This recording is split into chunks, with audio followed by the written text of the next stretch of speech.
Okay, hi everybody. I'm going to start my presentation. I'm Lorena. I am your son or daughter's beginning ceramics teacher.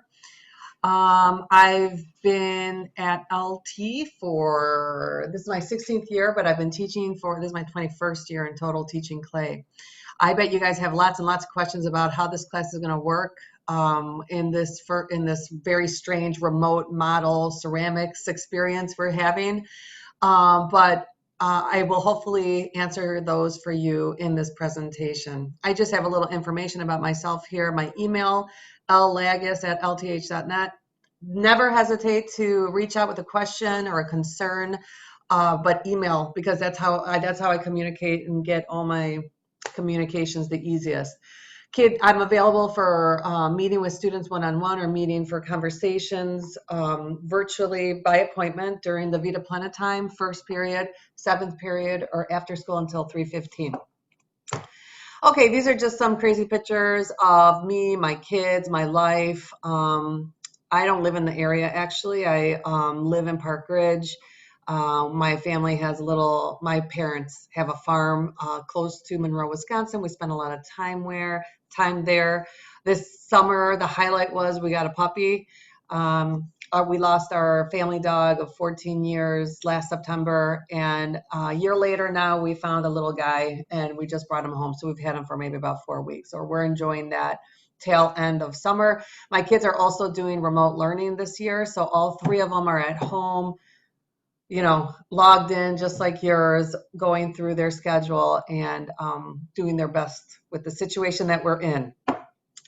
I've been at LT for 16 years. I started with Mrs. Kinsey. We were hired for working in the ceramics, working up the ceramics and metalsmithing curriculum. So it's really my favorite class to teach. I love teaching ceramics, especially the beginning ceramics class.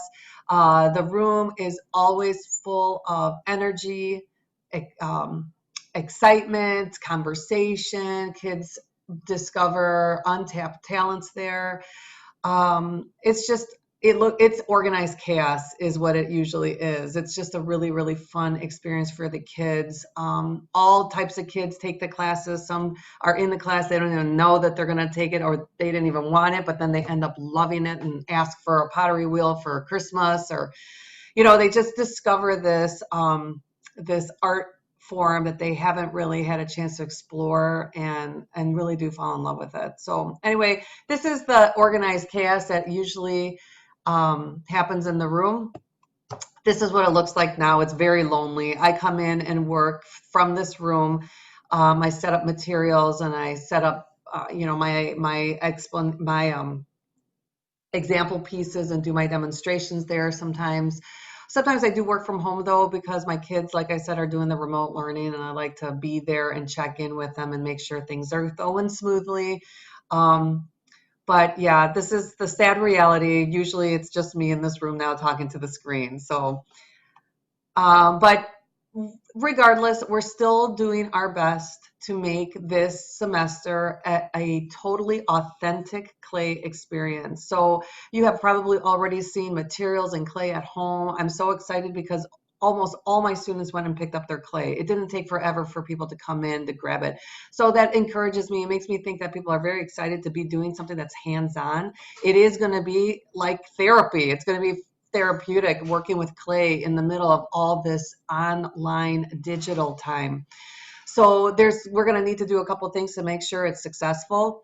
One of the things is to have a semi-permanent studio table at home to work on that doesn't have to be set up every single time and doesn't have to be broken down every time. It's in the kid's best interest to just have a little spot that he can sit down at, work a little bit, get up from, sit down at, and do that for the semester.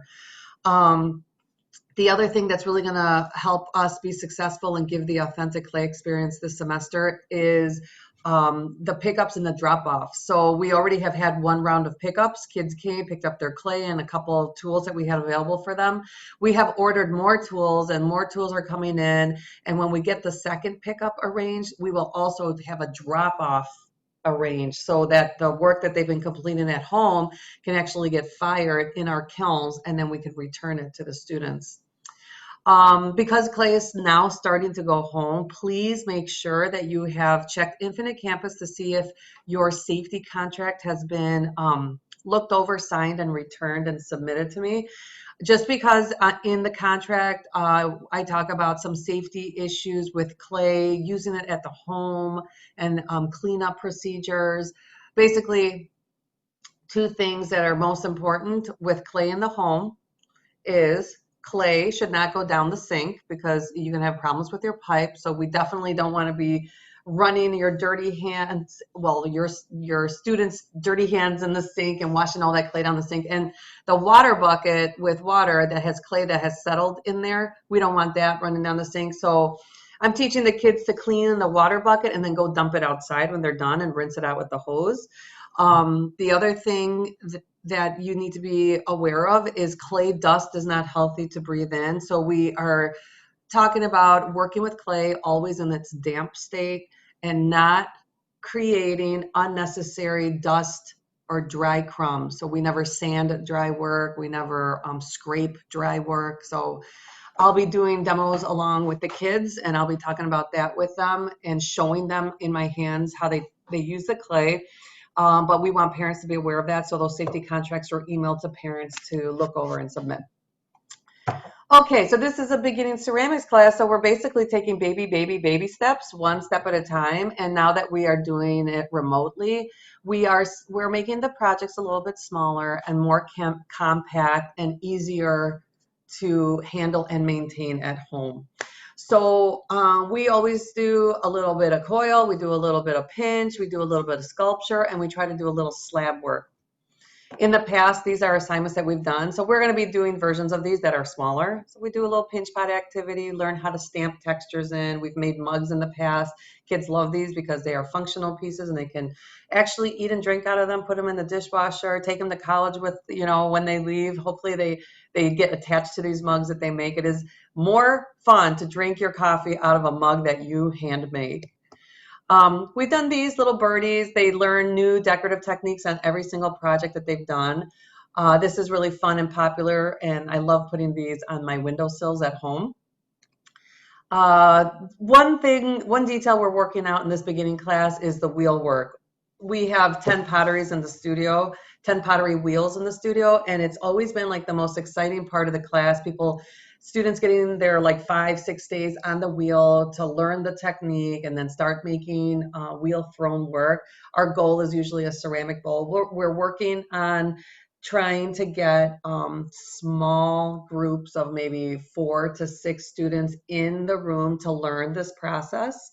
But we don't have approval for that. The school said they were gonna, look into that possibility. So I'll just have to kind of just stay tuned, and I'll have to keep you informed. And if that's a possibility, I'm definitely behind it and hoping to get students in to do that. It's the best part of the class. So hopefully we can make that happen. Now, these are beautiful projects. They are examples of projects that we typically do, freshmen, sophomores in beginning ceramics. We do a little animal sculpture unit, and we combine it with creating a box. Love these last 2 projects in the curriculum because all the students get the same criteria because of their own interests and their own, preferences. They are so different from each other.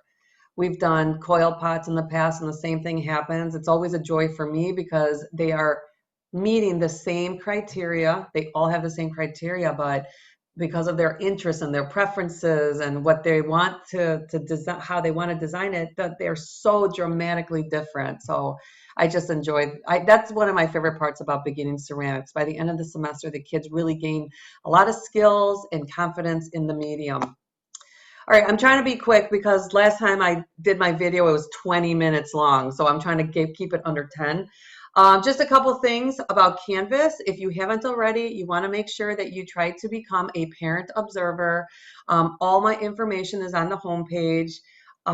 So for every week, I have the slideshow that we go through. It's linked here. So if people have absences or they want to go back and check some information to double check what the criteria was, they can go there. And then I'm trying to link recordings, Zoom recordings. So if I talk about something or I do a demo and kids want to watch the demo again, they can click on that recording. Still working on that. Sometimes it works, sometimes it doesn't. So like you can see this one didn't work, so I didn't post anything.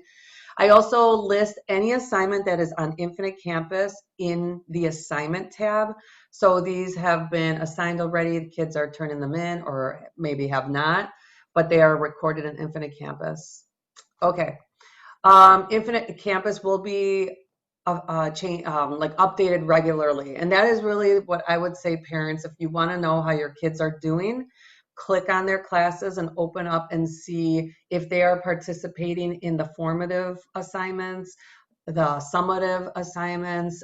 That'll give you, very up-to-date information. I'll be doing it weekly. Other teachers use it in the same way, just so that they are keeping an accurate record and keeping parents in the loop and showing everybody how everybody is participating in the remote learning. Just a little bit about Zoom. We're all new to it, but now that we have like maybe, our second weekend, I'm really encouraging my students to have their cameras on, so that I can see them. I can see their reactions. Also for security purposes, I can tell that it's my student behind their name and not a Zoom bomber that's going to try to come in and disrupt everything. I also asked the kids they can have the mute off. They don't have to be muted. They just want to treat their Zoom meetings like they are walking into the classroom. I think it's good practice to keep doing that. Um, Turning off the screen so I can't see their faces, completely muting themselves so I don't know what they're doing.